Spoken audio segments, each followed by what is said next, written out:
आपका स्वागत है मेरे YouTube चैनल में। मेरे प्यारे बच्चों, आज आप लोगों का पाठ होगा पार्ट 11 बाज और सांप। आज मैं आप लोगों को बाज और सांप पार्ट 11 का अभ्यास माला प्रश्न के उत्तर देने वाली हूँ। आप लोग अगर मेरे चैनल में नए आए हो तो चैनल को सब्सक्राइब कर दीजिएगा, नए नए वीडियो का नोटिफिकेशन मिलते रहेगा। आज का वीडियो आरम्भ करते हैं। अभ्यास माला में देख लीजिएगा। नंबर 1, सही उत्तर चुनकर लिखो। क, सांप कहाँ रहता था? उत्तर, गुफा में। ख, पर्वत की अंधेरी घाटियों में क्या बहती है? नदी। ग, प्रस्तुत कहानी के कहानीकार है निर्मल वर्मा। घ, प्रस्तुत पाठ में समुद्र की लहरें किसके गीत गा रही थी? देश के।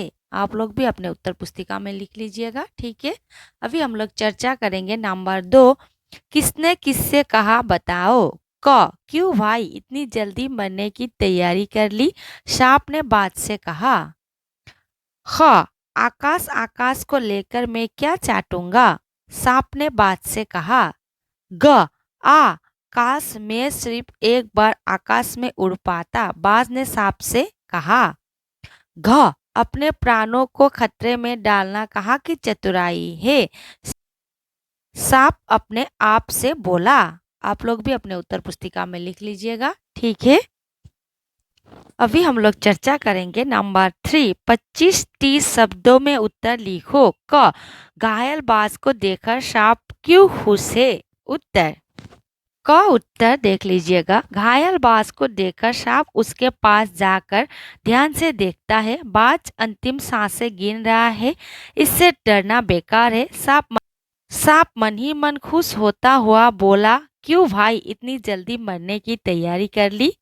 ख, प्रश्न, घायल बाज जब अंतिम इच्छा पूर्ण करने हेतु पंख फैलाकर हवा में कूद पड़ा तब इसका परिणाम क्या हुआ? उत्तर, घायल बाज जब अंतिम इच्छा पूर्ण करने हेतु पंख फैलाकर हवा में कूद पड़ा तब इसका परिणाम यह हुआ कि इसके पंखों में इतनी शक्ति नहीं थी कि उसके शरीर का बोझ संभाल सके। पत्थर सा उसका शरीर लुढ़कता हुआ नदी में जा गिरा। बाज का अंत हो गया। ग, प्रश्न, किस बात पर सांप के आश्चर्य का ठिकाना नहीं रहा? उत्तर, आपने सुना चट्टानों के नीचे से एक मधुर रहस्यमय गीत की आवाज उठ रही है। चट्टानों को भिगोती हुई समुद्र की लहरों में गीत के स्वर फूट रहे थे। इसी बात पर सांप के आश्चर्य का ठिकाना नहीं रहा।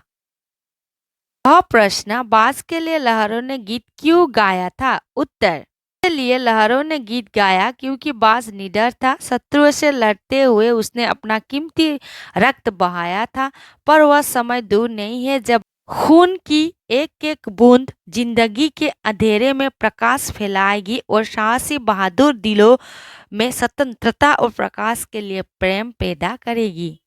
अंग, प्रश्न, सांप ने उड़ने को मूर्खतापूर्ण मानते हुए भी क्यों उड़ने की कोशिश की? उत्तर, सांप ने उड़ने को मूर्खतापूर्ण मानते हुए भी उड़ने की कोशिश की क्योंकि वह देखना चाहता था कि आखिर आकाश की असीम शून्यता में क्या ऐसा आकर्षण छिपा है जिसके लिए बाज ने अपने प्राण गंवा दिए। अभी हम लोग चर्चा करेंगे। नंबर 4, ठीक है। नंबर 4 का प्रश्न, अपनी गुफा में बैठकर सांप ने क्यों खुद को सुखी और सुरक्षित समझा था? 4 का उत्तर, अपनी गुफा में बैठकर सांप सब कुछ देखा करता। लहरों का गर्जन, आकाश में छिपती हुई पहाड़ियाँ, टेढ़ी मेढ़ी बलखाती हुई नदी की गुस्से भरी आवाजें, वह मन ही मन खुश होता था कि गर्जन तर्जन के छोते हुए वह सुखी और सुरक्षित है। कोई उसे दुख नहीं दे सकता। सबसे अलग, सबसे दूर वह अपनी गुफा का स्वामी है। ख, प्रश्न, क्यों भाई इतनी जल्दी मरने की तैयारी कर ली? सांप की इस बात पर बाज ने क्या जवाब दिया? उत्तर, पर 4 का उत्तर, बाज ने एक लंबी आ भरी, ऐसा ही दिखता है कि आखिरी घड़ी आ पहुंची है, लेकिन मुझे कोई शिकायत नहीं है। मेरी जिंदगी भी खूब रही भाई, जी भरकर उसे भोगा है। जब जब तक शरीर में ताकत रही, कोई सुख ऐसा नहीं बचा जिसे भोगा न हो। दूर दूर तक उड़ाने भरी है, आकाश की असीम ऊंचाइयों को अपने पंखों से नाप आया हूँ। तुम्हारा बड़ा ही दुर्भाग्य है कि तुम तो जिंदगी भर आकाश में उड़ने का आनंद कभी नहीं उठा पाओगे। ग प्रश्न, सांप हंसते हुए क्या कहने लगा? उत्तर, सांप मन ही मन बाज की मूर्खता पर हंस रहा था। वह सोचने लगा कि आखिर उड़ने और रेंगने के बीच कौन सा भारी अंतर है। अतः ये तो सबके भाग्य में मरना ही लिखा है। शरीर मिट्टी का है, मिट्टी में ही मिल जाएगा। मिट्टी भी कहता है, मिट्टी कहे कुमार से, तू क्या रो दे मोही, एक दिन ऐसा आएगा मैं रो दूंगा तोए। घ प्रश्न, समुद्र की लहरें क्या गा रही थी? उत्तर, समुद्र की लहरें देशभक्ति के गीत उन जवानों के लिए गा रही थी जो अपने प्राणों पर खेलकर देश की रक्षा करते हुए शहीद हो जाते हैं। समुद्र की लहरें कह रही थी, तुमने अपना जीवन बलिदान कर दिया किंतु फिर भी तुम अमर हो। जब कभी साहस और वीरता के गीत गाए जाएंगे तुम्हारा नाम बड़े गर्व और श्रद्धा से लिया जाएगा। नंबर 5, सप्रसंग से व्याख्या करो। अंत में तो सबके भाग्य में मरना ही लिखा है। शरीर मिट्टी का है, मिट्टी में ही मिल जाएगा। उत्तर, प्रस्तुत प्रसंग हमारी पाठ्य पुस्तक आओ हिंदी सीखे चौथा भाग के बाज और सांप कहानी से लिया गया है। वह प्रसंग उस समय की है जब बाज आकाश के विषय में कहा रहा था।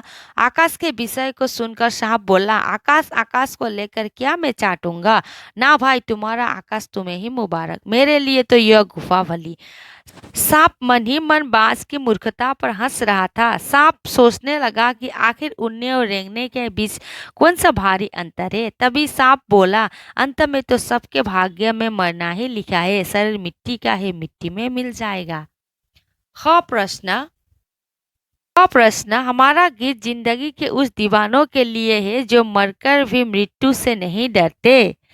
उत्तर, उत्तर, प्रस्तुत प्रसंग हमारी पाठ्य पुस्तक आओ हिंदी सीखे चौथा भाग के बाज और सांप कहानी से लिया गया है। यह प्रसंग उस समय की है जब बाज लड़ते हुए अपना प्राण निछावर कर दिया था।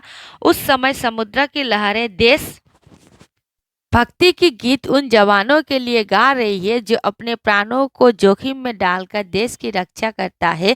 समुद्र की लहरें गाकर कहती है, हमारा गीत जिंदगी के उन दीवानों के लिए है जो मरकर भी मृत्यु से नहीं डरते। आशा रखती हूँ आप लोगों ने आज का वीडियो अच्छे से सुना होगा, समझा होगा। आप लोग अगर नए आए हो तो चैनल को सब्सक्राइब कर दीजिएगा। नए नए वीडियो का नोटिफिकेशन मिलते रहेगा। आज के लिए धन्यवाद। फिर मिलेंगे नए वीडियो में।